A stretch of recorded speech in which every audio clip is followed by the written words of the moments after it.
ये कहानी बिहार के एक छोटे से गांव पीपलपुर की है। गांव में हर तरफ हरे भरे खेत, धूल भरी पगडंडियां और नीम के पेड़ों की ठंडी छांव थी। गांव के लोग सीधे साधे थे और उनका मुख्य भोजन दाल भात, चोखा या लिट्टी चोखा था। इसी गांव में रामू नाम का एक लड़का रहता था। रामू ने शहर के एक बड़े होटल में कुछ साल काम किया था और वहां उसने कई तरह के चीनी और हिंदुस्तानी व्यंजन बनाने सीखे थे। अब वह गांव लौट आया था और अपना खुद का कुछ काम शुरू करना चाहता था। एक दोपहर गांव की चौपाल पर पीपल के पेड़ के नीचे रामू और उसका दोस्त शामू बैठे थे। शामू भाई, मैं सोच रहा हूँ कि अब शहर वापस नहीं जाऊंगा। जो कुछ मैंने वहाँ सीखा है, क्यों ना उसका उपयोग अपने इसी गांव में करूं? अरे रामू, शहर की बात अलग थी। वहाँ लोग नया नया खाना पसंद करते हैं। अपने इस पीपलपुर में तो लोग सुबह शाम बस वही दाल चावल और रोटी भुजिया खाते हैं। यहाँ तू क्या नया करेगा? यही तो बात है शामू। मैंने शहर में एक डिश सीखी थी जिसका नाम है अंडा चिली चावल। ये हमारे यहाँ के उबले चावल, अंडों और कुछ तीखे मसालों को मिलाकर बनती है। स्वाद ऐसा कि एक बार जो खा ले उंगलियां चाटता रह जाएं। अंडा चिली चावल? भाई नाम तो बड़ा अजीब है। चिली का मतलब तो मिर्च होता है ना? क्या ये बहुत तीखा होता है? और चावल के साथ अंडा? हमारे गांव के लोग इसे पचा पाएंगे? तीखा तो होता है, लेकिन उसमें एक अलग ही स्वाद होता है। सोया सॉस, सिरका और शिमला मिर्च का जो मेल होता है ना, वो जादुई है। मैं सोच रहा हूँ कि गांव के चौराहे पर जो मेरी खाली जमीन पड़ी है, वहाँ एक छोटा सा ढाबा खोलूं। सोच तो तेरी अच्छी है रामू, लेकिन एक बात मत भूल। गांव के मुखिया जी राम खिलावन बाबू बहुत कड़क आदमी है। अगर उन्हें पता चला कि तू गांव में कोई विदेशी नाम वाली चीज बेच रहा है, तो वो पूरे गांव को तेरे खिलाफ कर देंगे। मुखिया जी को भी चखाएंगे भाई। अच्छा खाना तो हर किसी के दिल का रास्ता खोल देता है। बस मुझे तेरा साथ चाहिए। कल सुबह हम शहर जाएंगे और सारा सामान लेकर आएंगे। शामू पहले तो थोड़ा हिचकिचाया, लेकिन रामू के चेहरे पर आत्मविश्वास देखकर वो मान गया। दोनों ने तय किया कि वे अगले ही दिन से काम शुरू करेंगे। लेकिन रामू के घर की राह इतनी आसान नहीं थी। तो उसकी माँ रसोई में खाना बना रही थी। आ गया तू? कहाँ घूम रहा था दोपहर भर? शहर से कमा कर लाया था वो तो ठीक है, पर अब यहाँ बैठकर कब तक खाएगा? कोई खेती बाड़ी का काम क्यों नहीं देखता? माँ, मैं खेती नहीं करूँगा। मैंने तय किया है कि मैं गांव के चौराहे पर अपना एक ढाबा खोलूंगा और वहाँ अंडा चिली चावल बेचूंगा। ये क्या अनर्थ बक रहा है? अंडा चिली चावल, ये कैसा नाम है? हमारे घर में तो कभी ऐसा कुछ नहीं बना। गांव के लोग क्या कहेंगे कि रामू शहर से लौटकर अंडा बेच रहा है। माँ, तुम समझ नहीं रही हो। ये कोई साधारण अंडा बेचना नहीं है। ये एक बहुत ही स्वादिष्ट व्यंजन है। शहर में लोग इसके लिए लाइनों में खड़े रहते हैं। तुम देखना, एक दिन पूरा गांव मेरी तारीफ करेगा। मुझे तो डर लग रहा है रे बेटा। मुखिया जी को पता चलेगा तो वो पंचायत बिठा देंगे। तू अपनी जिद छोड़ दे। माँ, तुम बस मुझ पर भरोसा रखो। मैं कुछ गलत नहीं कर रहा हूँ। अपनी मेहनत की कमाई से ढाबा खोल रहा हूँ। अगली सुबह रामू और शामू सुबह सुबह उठकर बस से शहर गए। वहाँ के थोक बाजार से उन्होंने ताजे अंडे, बासमती चावल, शिमला मिर्च, प्याज, हरी मिर्च, सोया सॉस, चिली सॉस और कुछ विशेष मसाले खरीदे। रामू ने एक बड़ा कड़ाहा, गैस चूल्हा और कुछ प्लास्टिक की कुर्सियां और मेजें भी खरीदी। शाम तक दोनों सारा सामान लेकर गांव लौट आए। चौराहे पर रामू की जो झोपड़ी नुमा जगह थी, उसे दोनों ने मिलकर साफ किया। वहाँ एक बड़ा सा बोर्ड टांगा गया जिस पर कोयले से साफ साफ लिखा था, रामू का ढाबा, विशेष अंडा चिली चावल। देख रामू, बोर्ड तो लग गया, पर मुझे डर लग रहा है कि कोई आएगा भी या नहीं। देख, शाम हो रही है और लोग खेतों से लौट रहे हैं। तू डर मत शामू, तू बस आग जला और कड़ाहे को गर्म होने दे। खुशबू अपने आप लोगों को खींच लाएगी। रामू ने कड़ाहे में तेल डाला। तेल गरम होते ही उसने उसमें कटी हुई हरी मिर्च, लहसुन और अदरक का पेस्ट डाला। जैसे ही ये चीजें कड़ाहे में गईं, पूरे चौराहे पर एक ऐसी तीखी और सौंधी खुशबू फैल गई जो गांव वालों के लिए बिल्कुल नई थी। खेतों से लौट रहे किसान अपनी लाठियां थामकर वहां रुकने लगे। तभी वहां से गांव के कुछ नवयुवक गुजरे। अरे श्यामू, ये क्या खुशबू आ रही है? रामू ने ये क्या नया तमाशा शुरू किया है?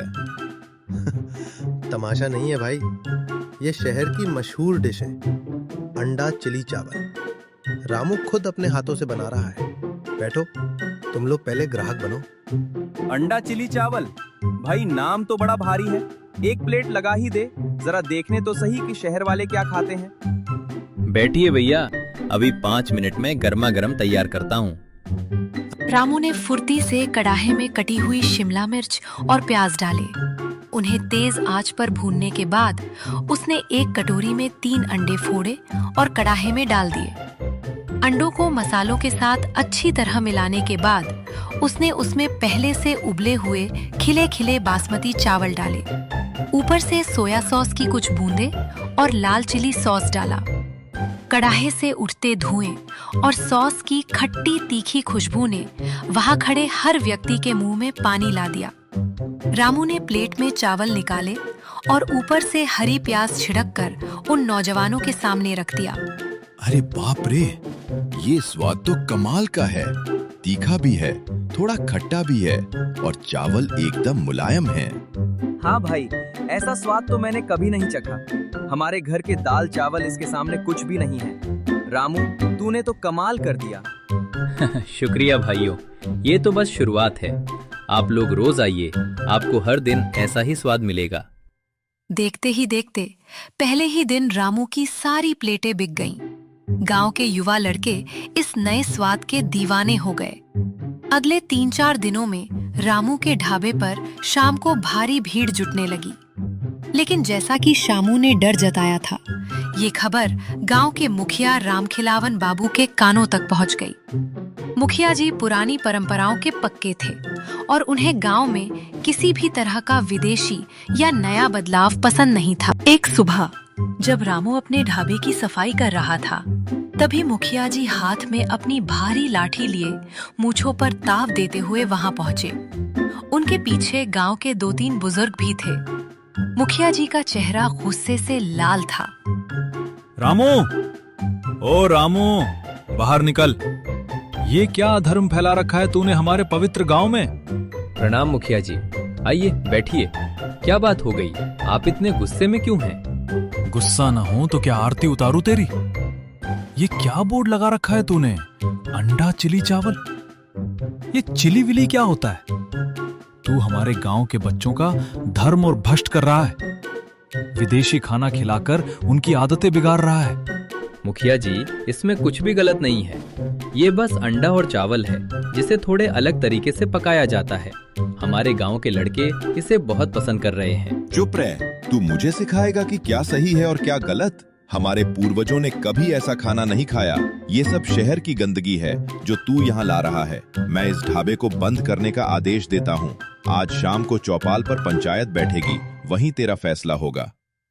मुखिया जी इतना कहकर पैर पटकते हुए वहां से चले गए। रामू के चेहरे पर चिंता की लकीरें उभर आईं। शामू भी दौड़ता हुआ वहां आया। देखा रामू, मैंने कहा था ना कि मुखिया जी बवाल करेंगे। अब क्या होगा? शाम को पंचायत में वो पूरे गांव के सामने तुझे डांटेंगे और ढाबा बंद करवा देंगे। डर मत श्यामू, मैंने कोई चोरी नहीं की है, ना ही किसी को नुकसान पहुंचाया है। मैं शाम को पंचायत में जाऊंगा और अपनी बात रखूंगा। लेकिन मुझे एक तरकीब सूझी है। कैसी तरकीब? इस मुश्किल वक्त में तुझे क्या सूझ रहा है? तू बस शाम को पंचायत शुरू होने से ठीक पहले कढ़ा और सारा सामान तैयार रखना। जैसा मैं कहूँ वैसा ही करना। शाम ढलते ही पीपल के पेड़ के नीचे लालटेन जला दी गई। गांव के सभी बड़े बुजुर्ग और नौजवान वहां इकट्ठा हो गए। मुखिया जी अपनी ऊंची कुर्सी पर बैठे थे। रामू और उसके माता पिता भी वहां खड़े थे। काकी डर के मारे कांप रही थी। भाइयों और बुजुर्गों, आज ये पंचायत इसलिए बुलाई गई है क्योंकि हमारे गांव का लड़का रामू शहर से कुछ ऐसी चीजें लेकर आया है जो हमारी संस्कृति के खिलाफ हैं। ये अंडा चिली चावल बेचकर हमारे बच्चों की जीभ बिगाड़ रहा है और विदेशी तौर तरीके फैला रहा है। रामू, तुझे अपनी सफाई में क्या कहना है? मुखिया जी और गांव के सभी पूजनीय बुजुर्गों, मैं आप सबका आदर करता हूँ, लेकिन मैं आपसे एक सवाल पूछना चाहता हूँ। क्या मेहनत करके ईमानदारी से खाना बनाना और बेचना पाप है? पाप नहीं है रामू, लेकिन जो खाना तू बना रहा है उसके बारे में हमने कभी सुना नहीं। गांव का खाना सीधा साधा होना चाहिए। काका, चावल हमारे ही खेतों का है, अंडे हमारे ही गांव की मुर्गियों के हैं, मिर्च और प्याज भी यहीं की धरती से उगे हैं। बस उन्हें मिलाने का तरीका थोड़ा नया है। अगर कोई चीज हमारे स्वास्थ्य को नुकसान नहीं पहुंचाती और खाने में स्वादिष्ट है, तो वो हमारी संस्कृति के खिलाफ कैसे हो गई? बातों से बात मत बना रामू, तू शहर की चालाकी यहाँ मत दिखा। हम कैसे मान ले कि ये खाना अच्छा है? मुखिया जी, न्याय का नियम कहता है कि बिना सबूत के किसी को दोषी नहीं ठहराया जा सकता। आपने या यहाँ बैठे किसी भी बुजुर्ग ने आज तक मेरी बनाई हुई डिश नहीं चखी है। मैं आप सबसे विनती करता हूँ कि आप लोग पहले इसे चखें। अगर आपको यह खराब लगे या इससे कोई नुकसान महसूस हो, तो मैं आज ही अपना ढाबा हमेशा के लिए बंद कर दूंगा और गांव छोड़ दूंगा। रामू की ये बात सुनकर पंचायत में फुसफुसाहट शुरू हो गई। गांव के नौजवान जो पहले से ही रामू के खाने के दीवाने थे, वे रामू के समर्थन में बोलने लगे। मुखिया जी, रामू ठीक कह रहा है, बिना चखे फैसला करना सही नहीं होगा। एक बार आप खुद खाकर देखिए। ठीक है, अगर बात यही है तो लाओ जरा हम भी देखें कि इस अंडा चिली चावल में ऐसा क्या जादू है कि पूरा गांव इसके पीछे पागल है। लेकिन याद रखना रामू, अगर मुझे ये पसंद नहीं आया तो सजा बहुत सख्त होगी। मुझे आपकी शर्त मंजूर है मुखिया जी। श्यामू, कड़ाहा चालू करो। रामू ने पंचायत के सामने ही अपना चूल्हा जलाया। श्यामू ने फुर्ती से सारा सामान टेबल पर सजा दिया। पूरे गांव की आंखें रामू के हाथों पर टिकी थीं। रामू ने कड़ाहे को पूरी आंच पर गर्म किया। तेल डालते ही धुआं उठने लगा। उसने लहसुन, अदरक और हरी मिर्च का छौंक लगाया। उसकी तीखी खुशबू जब मुखिया जी के नथुनों तक पहुंची तो उन्होंने अपनी आंखें सिकोड़ ली, लेकिन उनके मुंह में थूक आ गया। रामू ने बड़े ही सलीके से शिमला मिर्च और प्याज को कड़ाहे में उछाला। छन छन की आवाज से पूरी चौप। अंत में सोया सॉस और चिली सॉस डालकर उसने कड़ाहे को हवा में 2 बार उछाला। डिश तैयार थी।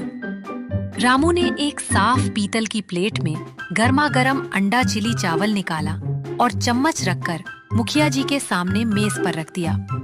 मुखिया जी, ग्रहण कीजिए। ये पीपलपुर की मिट्टी के अनाज और शहर के हुनर का मेल है। मुखिया जी ने गंभीर चेहरे से चम्मच उठाया। पूरे गांव में सन्नाटा था। सब सांस रोके देख रहे थे। मुखिया जी ने चावल और अंडे का एक बड़ा चम्मच मुंह में डाला। उन्होंने धीरे धीरे चबाना शुरू किया। पहले तो उनके चेहरे पर कड़कपन था, लेकिन जैसे ही सॉस और मसालों का स्वाद उनकी जुबान पर फैला, उनकी आंखें बड़ी हो गईं। उन्होंने एक और चम्मच खाया, फिर तीसरा चम्मच। वो बिना कुछ बोले लगातार खाते रहे, यहाँ तक कि प्लेट साफ हो गई। मुखिया जी, कुछ तो बोलिए, कैसा है इसका स्वाद? रामू बेटा, मुझे माफ करना, मैं पुरानी सोच में बंधा था। बदलाव हमेशा बुरा नहीं होता, ये आज मुझे समझ में आया। तूने हमारे गांव के सीधे साधे चावल को एक नया रूप दे दिया है। मुखिया जी, आपका आशीर्वाद ही मेरे लिए सब कुछ है। मैं तो बस अपने गांव के लोगों को कुछ नया और अच्छा खिलाना चाहता था। आज से तेरा ये ढाबा सिर्फ चलेगा नहीं, बल्कि दौड़ेगा। और हाँ, कल शाम से मेरे लिए एक प्लेट अंडा चिली चावल मुखिया निवास पर रोज पहुंच जानी चाहिए। मेरा बेटा तो सचमुच नाम कमा गया। पंचायत समाप्त हो गई और वो विरोध उत्सव में बदल गया। गांव के सभी बुजुर्गों ने भी रामू की बनाई हुई डिश चखी और सबने उसकी तारीफ की। उस दिन के बाद से रामू का ढाबा पूरे इलाके में मशहूर हो गया। दूर दूर के गांवों से लोग रामू का अंडा चिली चावल खाने पीपलपुर आने लगे। रामू और श्यामू की मेहनत रंग लाई थी। उन्होंने ये साबित कर दिया था कि अगर नीयत साफ हो और हाथों में हुनर हो तो गांव की पगडंडियों से भी कामयाबी का रास्ता निकाला जा सकता है। पीपलपुर गांव को अब एक नई पहचान मिल चुकी थी और वो पहचान थी स्वाद और खुशबू से भरपूर अंडा चिली चावल। तो दोस्तों, कैसी लगी आज की हमारी ये मजेदार कहानी? अगर आपको इस कहानी को देखने में मजा आया तो जल्दी से उस लाइक बटन को दबाकर अपना प्यार दिखाइए। और हाँ, ऐसी ही और भी मजेदार और धमाकेदार कहानियां सबसे पहले देखने के लिए चैनल को सब्सक्राइब करना और वो घंटी बजाना बिल्कुल मत भूलना। अब बारी है आपके ओपिनियन की। मुझे तो लगता है कि आज की कहानी में रामू ने जो किया वो बिल्कुल सही था, लेकिन आपका क्या सोचना है? आज का सवाल, आपके हिसाब से अगर आप रामू की जगह होते तो क्या करते? अपने जवाब नीचे कमेंट बॉक्स में लिखकर मुझे जरूर बताइए। मैं आपके कमेंट्स का इंतजार करूंगा। Bye bye.